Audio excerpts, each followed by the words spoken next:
bowling started in grade, I'd say right in grade 5 when I moved from Kamloops to Delta, which is North Delta, which is a suburb of Vancouver. But then it got really pronounced in grade 7.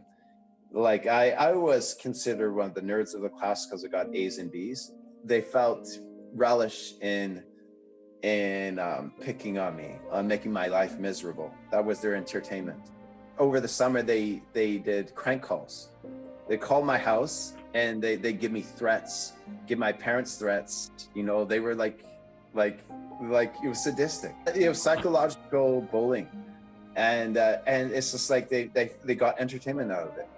It's like kids can be fucking cruel. Oh, you know, it's like, and you know, where did they get it from? Obviously from home.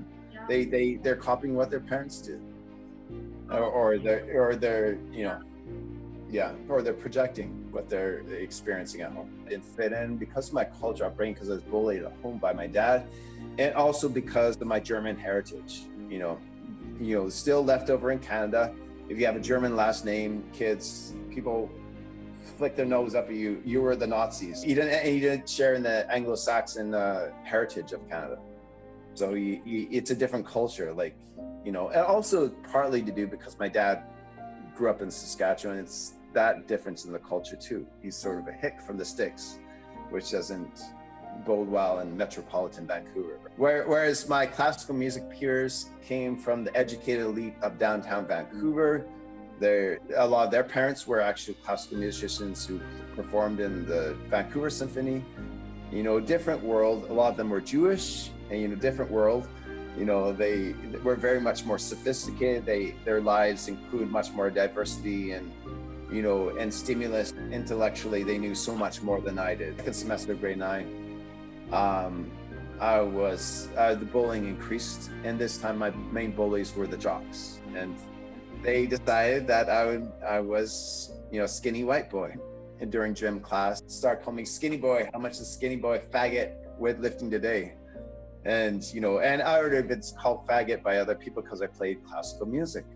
You know, playing classical music is considered being a fag, being gay, right?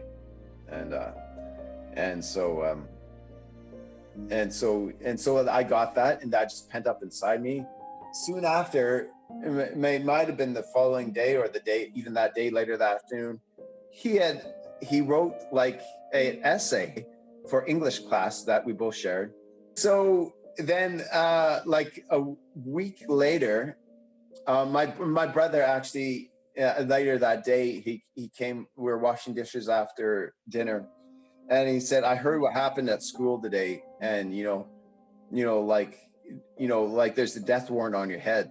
These kids would have beat you up if it wasn't for me. I told them, beat them up and you're dead. And then a week or two later, after gym class, they cornered me in a nook in the hallway, and they said, and they say, hey Tim, let's go play a game. You know, it's like, hit me as fast as you can. Come on, hit me as fast as you can.